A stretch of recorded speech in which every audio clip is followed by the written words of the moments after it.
Okay, very good. You may take your video. So from the sentence, dapat daw yung mga road or symbol signs, you need to follow. You can speak letters and clear symbols para if meron mga drivers or mga nagdadrive, para makikita nila agad. Para they easy to see. And also you need they easy to follow. So do you understand? Okay, so let's proceed to the DPWH. What is DPWH? Okay, very good. DPWH, ito yung sila ng culture sa mga highways na naglalagay yung mga signs and symbols. So sila yung naka-in-charge. And mga symbols, give me one example. I'll give you an example of symbols. Stop. Equal of the verb. So yung mga signs, dapat sila yung naka-in-charge na ilagay yung mga signs sa mga road or sa mga highway. So do you understand? So parang they make sure that you to avoid accident and you'll be safe. And yung mga signs dapat easy to see. Do you understand? Okay, so what is LTO? Ano yung LTO? Do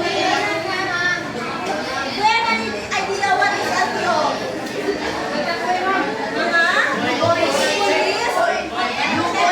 Okay, so LTO, sila yung para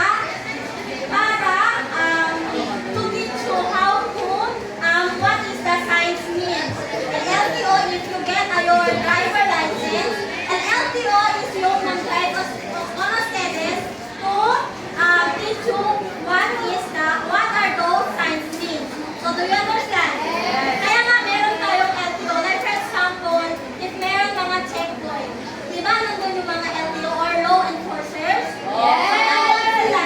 Kasi hinuhuli nila yung mga lumalabag sa mga rules, yung mga road traffic. Like for example, yung driver na walang license. Okay, very good. Hinuhuli nila kasi that drivers are lumalabag sa rules ng road traffic. So do you understand? Okay, so yung meron din yung mga walang helmet. Kasi dapat, if you are driver, you need to safety first. Opo. If you are driver, you need to be what? You need to secure that you're safe. Do you understand?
De La Cruz.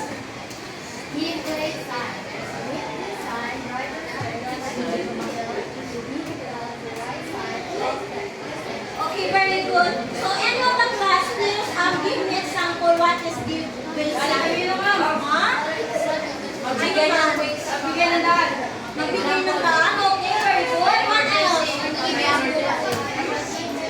If meron mga emergency, dapat to give way. Like for example, ano yung mga emergency? Ambulance. Okay, very good. Another example is, if nandun kayo, you are coming out of a parking lot.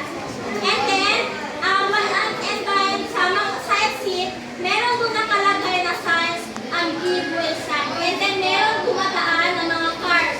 And then, nandito kayo. So, dapat, anong gagawin nyo muna? Okay, you slow down. And then, you wait until the car are pass by. And then, that's the time you drive when the road or highway is clear. Wala na mga cars. So, that's the meaning of the give way sign. So, do you understand? Okay. Do you have any questions? Magbasa. Okay, so, number 2.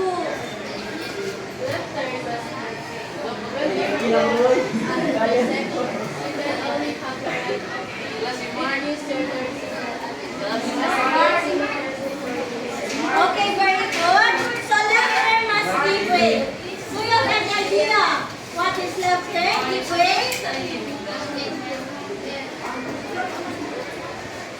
Huh? Left turn. Okay, like for example, if you're on a road, so you're on a road, and then you want to left turn in other street. So anong gagawin mo? Mag-left turn ka agad? Okay, very good, Horace. You need to signal. Kasi sa mga cars, meron pa din sa signal light, diba? And also, if meron mga, example, Ryan, I saw me. Okay,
doon sa no parking. So, dapat alam nyo kung ano yung mga signs na dapat nyo what? Sundin. Okay, very good. It is called the informative or guide signs. Okay, next is okay, sign of expressway. So, nakikita nyo na to? So, like what? Give me example. Ha? Wala ba? Hindi ba wala pa to? So, give, I am here an example. So, like for example, I'm nakatira si ma'am sa Kuruan. And then gusto ni ma'am pumunta sa KCC and hindi nangalam kung saan yung KCC. Di ba sa mga highways, meron doon nakalagay KCC 1 kilometer. O di ba, meron doon sa mga highways kung saan yung destination na gusto nyo puntahan. So yan yung ang signs of expressway. So do you understand? Okay, so let's proceed to traffic instruction sign. What is traffic instruction sign? Traffic enforcer. Huh? So like for example, it is help pedestrian lanes. So give way to pedestrian lanes. So what does it mean? Huh? Give way to pedestrian lanes. Huh? Okay, very good. Very good. What is your family kata? Okay, very good, Egana. If meron mga pedestrian lanes and then meron mga signs na give way to pedestrian. So dapat you need to stop. And then if meron mga tao dumadaan doon, you need to stop and give way hanggang tumawid yung mga tao sa ibang road. Okay, very good. Okay, next is hazard markers. What is hazard markers?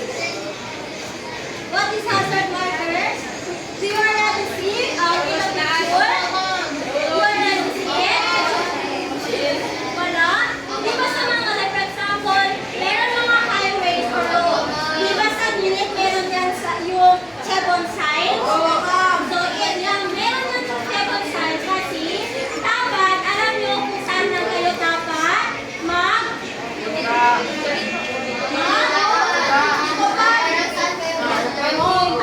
para saan lang kayo, mag-drive.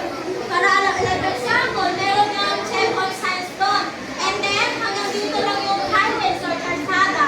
Tapos dito kayo tumawid. So, it is hazard. It is we can cause you a accident. So, dapat, even doon lang yung chevron signs, dapat hanggang doon lang kayo. Huwag kayo lalampas doon sa chevron signs. So, do you understand? Okay, so and also in chevron sign, it is a guide you. It is a guide you to avoid to a accident. Okay, so next is roadwork sign. So, do you see the roadwork sign in the picture? Huh? So, like for example, in the highway or in the road, meron doon sa sign na under construction. Under construction. And meron din doon na construction area. So, dapat, alam nyo kung kasi it is a danger. So,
Okay, so I'll give you 5